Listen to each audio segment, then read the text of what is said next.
Pam of My Smart Cousin coming here with another nugget for you.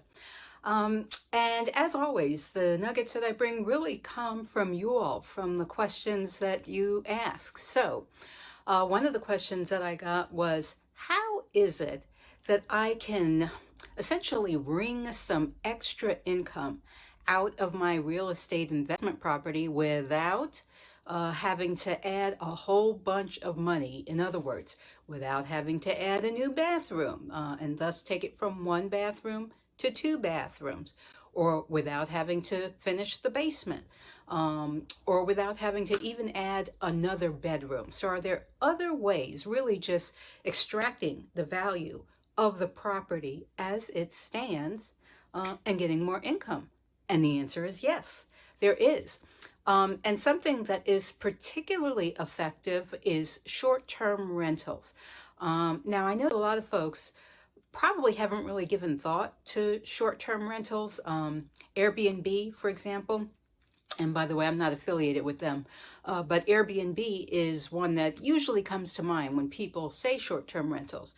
And a lot of folks really haven't experimented with it if they do own a real estate investment property. And usually that's just because they're not too sure about it. In other words, they just don't know. They haven't learned about it. But there can be a lot of benefits that we're really going to dive into in terms of what the advantages are of a short-term rental. But first of all, before we go there, let's almost review what is it? What kind of property can really be used for a short-term rental? So I'd say the beauty is that it could even be your own home sweet home. In other words, where you're currently living could be a short-term rental. And another great thing about short-term rentals is almost you can carve up the property like a cake. So if you want to rent out the couch, there's plenty of people out there looking to rent only a couch to sleep for the night. If you want to rent out an entire room, maybe you have found a room suddenly vacant, or you realize maybe I need to go sleep on the couch and make some money off my bedroom. You can do that. If you want to rent your basement, maybe you have a beautiful backyard that you don't use a lot, or you do use, but guess what? Other people would like to use it too, maybe for a wedding or a family reunion or that sort of thing. So that's really the first thing to know about a short-term rental, is that you really can get a lot of value from a property, more than when you have an entire house where it's kind of a take it or leave it proposition and you're renting it out on a 12-month annual lease. So now let's really dive into what some of the advantages are of a short-term rental. So one is that if you choose the rental property in a location that you go to often, perhaps because it's a family reunion location and you go there every year to that same city, or maybe it's a place that you get together with family members, not so much a family reunion, but just kind of a vacation spot. So if you have a property that's a short-term rental and you know you're going to be going to that same city for a vacation, it's clearly a whole lot easier for you to make sure that that property is available for you, as opposed to if you were to look to a hotel and know for sure that you could rent that hotel room. So that's one. You've got a guaranteed vacation spot. Second is that a short-term rental can really generate more income on a per-day basis than a regular 12-month rental. So let's imagine maybe the city of Philadelphia. So Philly, I would say the average rent, and average has gone way up, but the average rent for a 3-bedroom, 1-bath is going to be something like $1,800 a month. So you take $1,800, you divide it by your average 30-day month, and that's going to give you $60 a day if you were to rent it and get paid by the day. If you go on Airbnb or another competing site, you are going to be hard pressed to find a house, a 3-bedroom, 1-bath house that's available for $60 a day. It's going to be more like $130, $150, $170. So that's going to be the second advantage of a short-term rental, is that higher daily rate. Third, we find ourselves in a inflationary environment right now. And if you have a property that you can rent out, properties, first of all, are a pretty good investment to own in an inflationary environment, because every year, if necessary, you can raise the rent.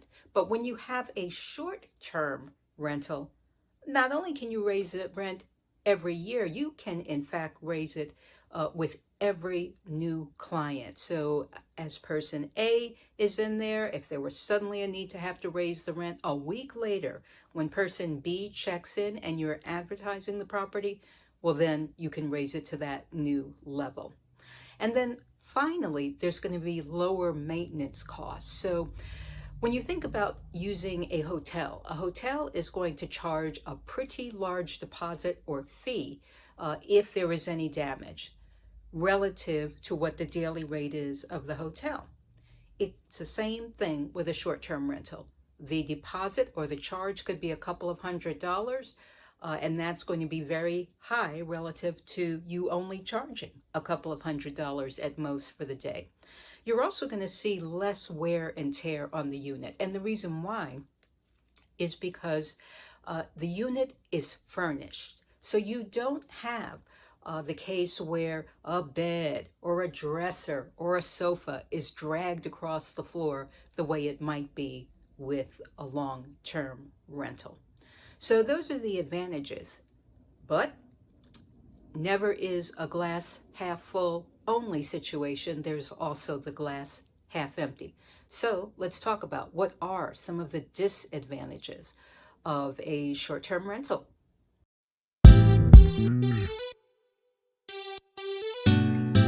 One that comes to mind is back to that question of the maintenance. So as I mentioned, the maintenance when you have a short-term rental is lower in terms of what damage a guest is likely to do in each stay. However, the amount of maintenance that you're going to have to do is more with a short-term rental, because after all, if you rent the property out or the bedroom out maybe 15 times, 15 different guests in 1 month, well then there you are, chief window washer 15 different times. So that's one. You've got more maintenance. I would say a second one is the property management. So if you use a property manager for a long-term rental, in other words, your typical 12-month annual lease, property management fees are going to be somewhere in that 5% at a low to maybe 15% at a high of the monthly rental amount. In other words, if the monthly rental is $1,000, 5%, $50 to 15%, $150. Whereas with short-term rental, you're paying the property manager for all of that upkeep each and every time a guest leaves. And so there, you could have fees ranging as 50% of the total amount that's achieved. In other words, if you have a daily rate, let's say of $200, you might have to pay the property manager as much as 50% or $100. So that's a second disadvantage. A third disadvantage is going to be the need to keep an eye on vacancy rates. So when you have a 12-month rental, the vacancy really is just going to be in between tenants. And so that, of course, is going to be on an annual basis or maybe longer. Whereas with a short-term rental, you might go days, weeks, let's think about COVID, months, feels like years, before you have someone who occupies the unit. So that's a third potential disadvantage of a short-term rental. And I'd say fourthly is the need to keep an eye on many more competitors. So if you have a traditional property that you are renting on a 12-month basis and it's a house, well then your competitors are going to be other rental homes. But when you are in the short-term rental business, not only are your competitors other rental homes, they are all of the hotels, the lodges, the inns, because you're essentially in the vacation business. Or if you are renting to business travelers, then you have those lodges that specialize in that service. So you have more folks that you have to keep an eye on when you have a short-term rental business. So we've talked about the advantages and the disadvantages of the short-term rental market for your property. But now let's really move into the meat of the matter, which is how do you make that money and keep that money? So the biggest driver is going to be the location as well as the condition of your property. So if you have a property that is going to be for the vacation market, well, then it really has to be in a vacation location. And either way, whether it is for vacation or just for somebody who needs a place to stay on a short-term basis, the condition is going to matter much more so than it does for a 12-month rental. And it's not because you don't care about how you present the property in a 12-month rental. It's more the transparency of the market. So the ratings, again, using Airbnb as an example, the ratings that guests give, that's transparent. And that's just not the case, at least not yet, in the 12-month rental market. So that's one. Make sure that you've picked your location and make sure that you've picked the right way to improve the property, to keep up the property. Second, regulations. So at the start, we talked about how you could now just take a look at your home sweet home and consider turning it into a short-term rental.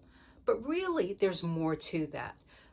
If you live in a co-op and possibly even a condo, you might not be able to leverage or extract that short-term rental value. So that is second. You have to understand the rules of the market in order to make sure that your particular location is amenable to short-term rental.